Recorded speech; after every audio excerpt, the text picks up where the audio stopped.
In a class test, the sum of Shefali's marks in mathematics and English is 30.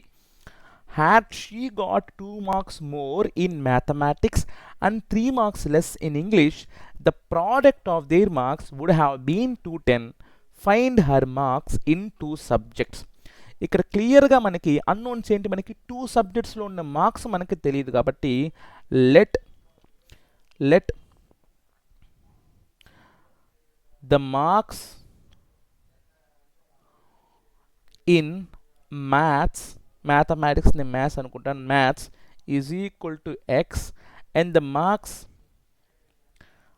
marks in English is equal to y.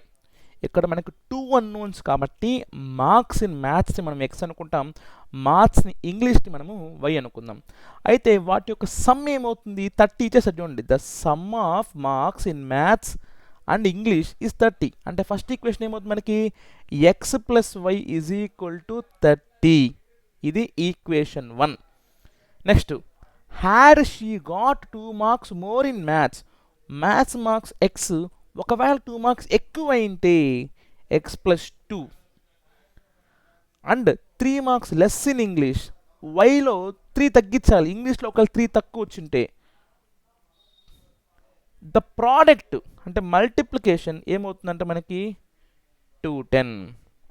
అయితే క్లియర్గా తెలుస్తుంది ఏంటంటే మనకి ఇక్కడ 2 equations ఉన్నాయి, ఒకటేమో లీనియర్ ఈక్వేషను, ఇంకోటేమో మనకి ప్రోడక్ట్ అంటే ఇది సెకండ్ డిగ్రీ ఈక్వేషన్.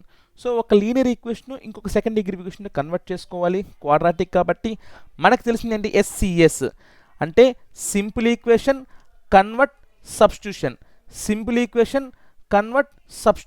SCS గుర్తుపెట్టుకోండి. Selecting a simple equation, converting into single variable, substituting into other equation. ఈ రెండు ఈక్వేషన్స్లో మన సింపుల్ ఈక్వేషన్ ఏంటి, అన్డౌటెడ్గా మనకి first equation. So x plus y 30 అయితే y ఏమవుద్ది మనకి 30 మైనస్ ఎక్స్, మనకి 30 మైనస్ ఎక్స్. ఈ వైని మనము సెకండ్ ఈక్వేషన్లో రీప్లేస్ చేసుకునేద్దాం. So x plus 2 into y అంటే ఏంటి 30 minus x minus 3 is equal to 210. So x plus 2 into 30 minus 3 27 minus x is equal to 210. So x into 27x minus x into x minus x square, 2 into 27 54 minus 2 into x minus 2x is equal to 210. తర్వాత చూడండి మనకేముంది 27x minus 2x అంటే ఏమొస్తుంది నాకు 25x. So minus X square plus 25x 54, ఆ 210 యువతల same వస్తుంది నాకు minus 210 is equal to 0. So minus X square plus 25x, 210లో 54 పోతే మనకి 166 వస్తుంది కాబట్టి minus 166 is equal to 0. 156 okay, 156 ఒక 4 160 156. సో దీన్ని మనం మైనస్ మల్టిప్లై చేసుకుంటే ఏమవుతుంది మనకి ఇక్కడ మైనస్ ఉండకూడదు, ఫస్ట్ నెంబర్కి ముందర కోఎఫిషియంట్ ఎప్పుడు మైనస్ ఉండకూడదు కాబట్టి ఓవరాల్గా మైనస్ మల్టిప్లై చేసుకుంటే ఏమవుద్ది, ఇది ప్లస్ ఎక్స్ స్క్వేర్ అవుతుంది, ఇది మైనస్ 25x అవుతుంది, ఇది ప్లస్ 156 అవుతుంది. ఇప్పుడు దీనికి మీరు డైరెక్ట్ ఫార్ములా వేసుకోవచ్చు లేదా ఫ్యాక్టరైజేషన్ చేసుకోవచ్చు.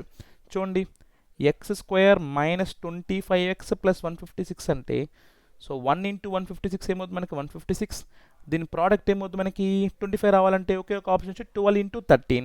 ప్రోడక్ట్ పాజిటివ్ అంటే రెండు మనకి ప్లస్ ప్లస్ అని ఉండాలి, లేకపోతే రెండు మైనస్ మైనస్ అనే ఉండాలి. ఇది ఎలా డిసైడ్ చేస్తామంటే మిడిల్ టర్మ్ మైనస్ కాబట్టి రెండు కూడా మనం మైనస్ తీసుకుంటాం. సో ఇప్పుడు ఏమవుతుంది మనకి x square minus 12x minus 13x. So middle టర్మ్ని ఎలా రాసుకుంటాం మనము minus 12x minus 13x plus 156 is equal to 0. So first 2 టర్మ్స్లో ఎక్స్ కామన్ తీసుకుంటే x into x minus 12 minus 13 common తీసుకుంటే x minus 12 is equal to 0. So x minus 12 into x minus 13, x minus 12 into x minus 13 is equal to 0. So compare చేసుకుని equal చేసుకుంటే X minus 12 equal to 0 చేసుకుంటే ఏమొస్తుంది నాకు X is equal to plus 12, X minus 13 is equal to 0 చేసుకుంటే X is equal to plus 13. So X value 12, X value 13. Okay sorry, X value 12, X value 13. So ఇక్కడతో అయిపోలేదు, మనకి 2 subject marks కాబట్టి X 12 వచ్చింది కాబట్టి వై ఏమవుతుంది మనకి, why already ఏమొచ్చింది మనకి 30 - 6 కదా. So y is equal to 30 - 12 అంటే 18. ఇక్కడేమో y ఈజ్ ఈక్వల్ టు 30 - 13 అంటే 17. సో 12, 18 లేదా 13, 17 ఏదన్నా కరెక్ట్ రావచ్చు కాబట్టి సో బోత్ ఆర్ కరెక్ట్. గుర్తుపెట్టుకోండి 2 అన్నోన్స్ కాబట్టి ఎక్స్ వై తీసుకున్నాను. తర్వాత first equation x plus y 30, second equation x కానీ 2 మార్క్స్ ఎక్కువ వచ్చి వై 3 మార్క్స్ తగ్గితే వాటి యొక్క ప్రోడక్ట్ అంటే మల్టిప్లికేషన్ ఏమైంది 210. అయితే 2 ఈక్వేషన్స్ వచ్చాయి కాబట్టి ఇదొక ఈక్వేషన్, ఇదొక ఈక్వేషన్ కాబట్టి మనకేంటి, మన క్వాడ్రాటిక్ ఈక్వేషన్ అంటే రూల్ ఏంటి,